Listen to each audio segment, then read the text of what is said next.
Bonjour à tous. Bonjour. Alors là, aujourd'hui, on a 5 ans de mariage. Yeah. Alors, c'est noces de bois. Alors, le bois, pour moi, c'est la croissance, la maturité. La solidité, les racines. Voilà, ça racine. On va vraiment plus dans le dur. dur. Voilà, parce qu'on commence par le coton, c'est douillet, hein. Donc là, aujourd'hui, on est content et on a voulu faire cette vidéo pour faire un bref bilan des 5 ans de mariage. Là, comme ça, tu peux dire quoi des 5 ans de mariage, mon chéri? À l'improvisate, je dirais que, faut dire un bilan, je dirais que je t'aime plus encore qu'il y a 5-6 ans. Oh, ah oui? Ouais, parce que, justement, au début, en fait, on aime juste un petit pourcentage de ce qu'on connaît et de ce qu'on voit. Oui. Que maintenant, tu vois, j'ai appris à plus te connaître, Oui. j'ai appris à découvrir des facettes de toi.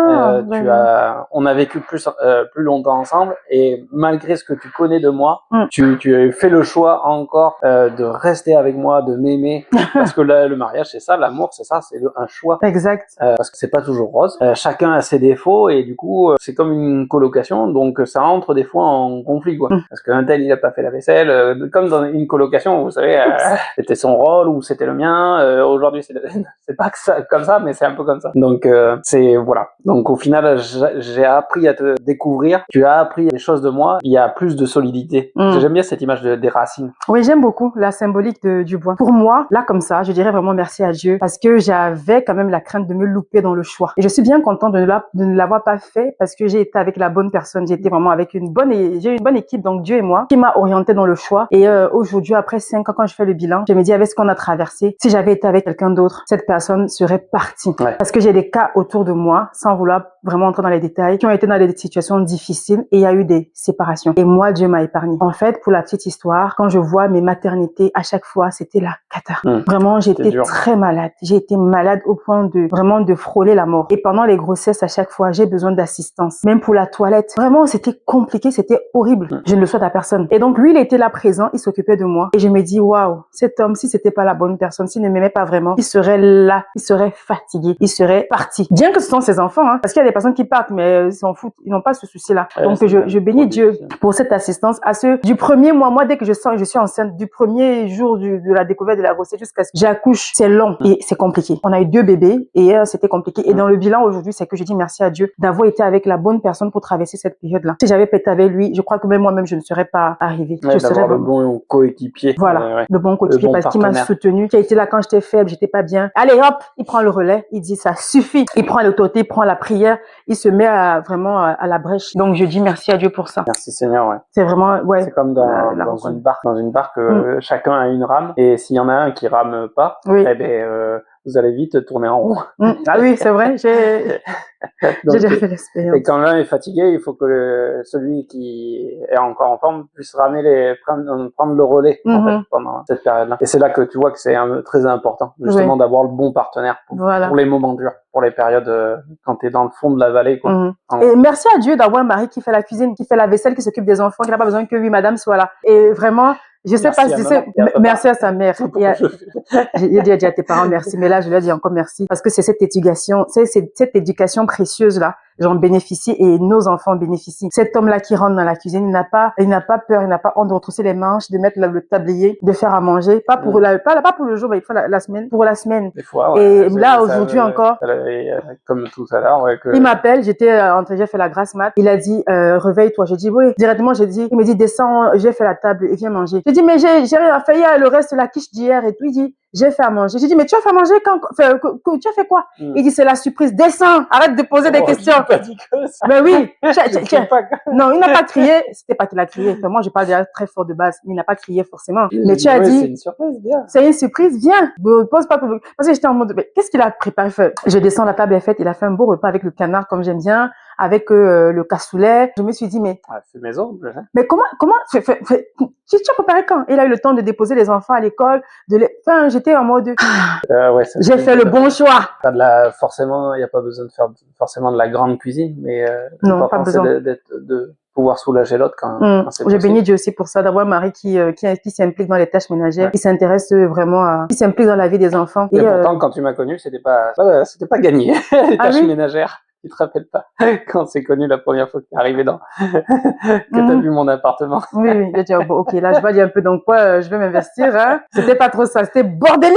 Et oui, c'est encore une fois, personne n'est parfait. Ah oui, oui, oui, on s'améliore. Hein. C'est ça. Mais je bénis Dieu Merci, pour mon ça. amour, d'ailleurs. Une anecdote que j'aimerais raconter, parce que non pas du tout ce qui est beau, alors qu'il y a des moments aussi difficiles. Mais notre première dispute, moi je me rappelle, enfin, l'une de nos premières disputes, parce que je peux pas me rappeler la première, mais l'anecdote que j'aimerais raconter, en fait, c'est qu'on est allé faire les courses. Et moi, je suis quelqu'un qui fait attention au prix des articles dans les magasins. Je suis pas à prendre piocher. Non, non, non, non, non. Moi, je suis vraiment économe. Et donc, je vais avec toi. Et c'était la énième fois que j'avais fait la remarque que tu fais pas attention, tu prends n'importe, enfin pas n'importe quoi, mais tu calcules pas le prix, tu prends, tu mets dans le caddie et tout. Et donc, je t'ai dit non. Moi, je pense que si on fait attention, on fait les courses, parce qu'à lui tout seul, déjà, quand il me disait combien il dépensait par mois, je me dis waouh, ça fait beaucoup. Attends, donne-moi le relais, donne-moi la gestion des courses et je vais te montrer comment moi je m'organiserai. Et tu vas me dire si tu valides. Et donc, j'ai réduit vraiment les courses et pratiquement de moitié. Déjà, dans le magasin, c'était difficile, déjà.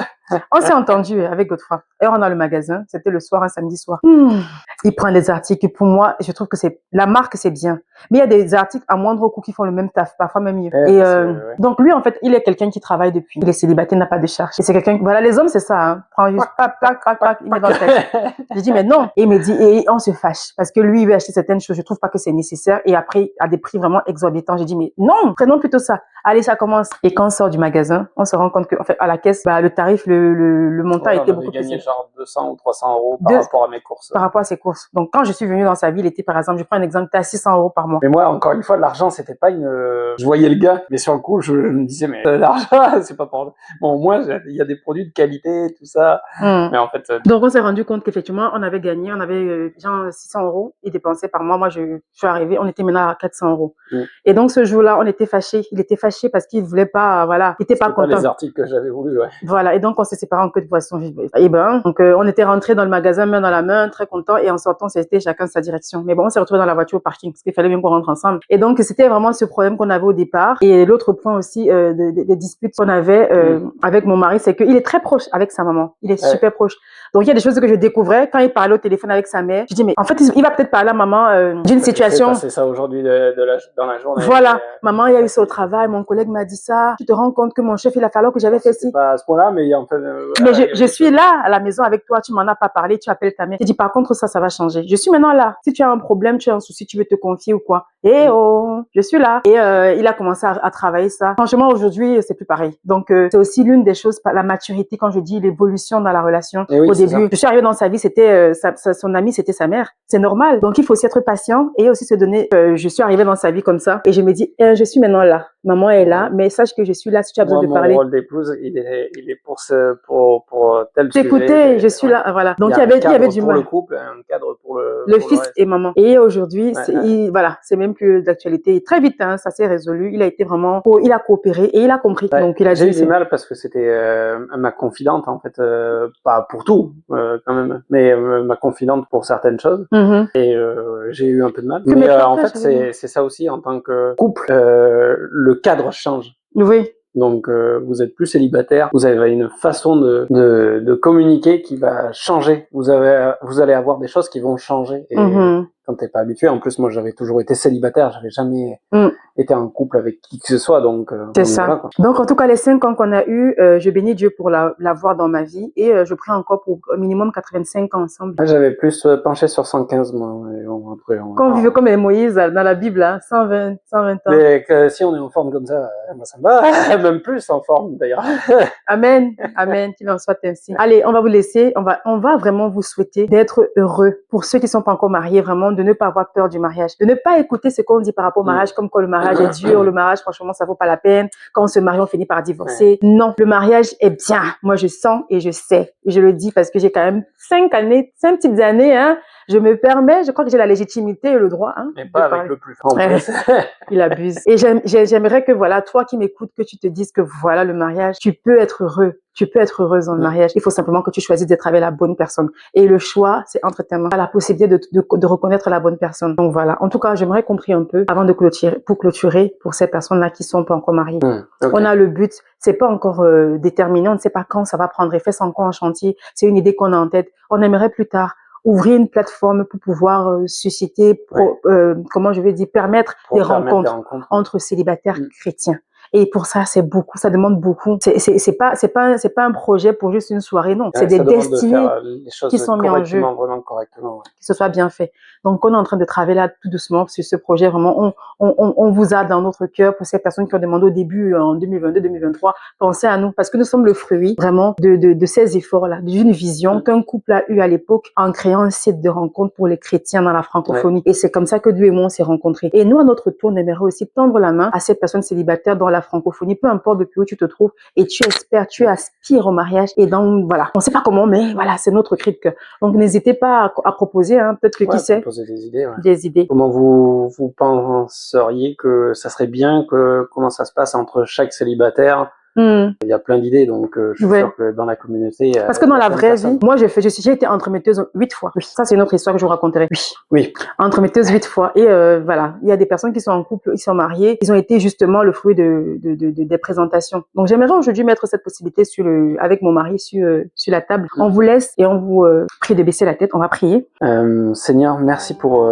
béni sois-tu déjà. Béni sois-tu Elohim. Béni sois-tu pour ces cœurs, ces âmes que tu vas permettre de faire rencontrer ces portes que tu as la clé du mariage, ces portes que tu vas ouvrir, que tu vas déverrouiller, que tu as déjà déverrouillées. Amen. Et qui vont permettre de créer des couples solides et enracinés dans ta parole, Amen. en toi Seigneur. Parce que tu es le seul ciment, le seul pilier sur lequel peut reposer un couple et qui peut durer. Merci pour ça Seigneur, nous te faisons confiance et je te prie de fortifier parce que c'est pas facile en tant que célibataire, c'est pas facile, donc merci de les fortifier, de leur apporter ta paix divine Seigneur dans leur cœur par ton Saint-Esprit Seigneur. Merci pour ça, béni sois-tu au nom de Jésus-Christ, Amen. Amen. Allez, portez-vous bien et à bientôt sur Niki Chanel. À bientôt.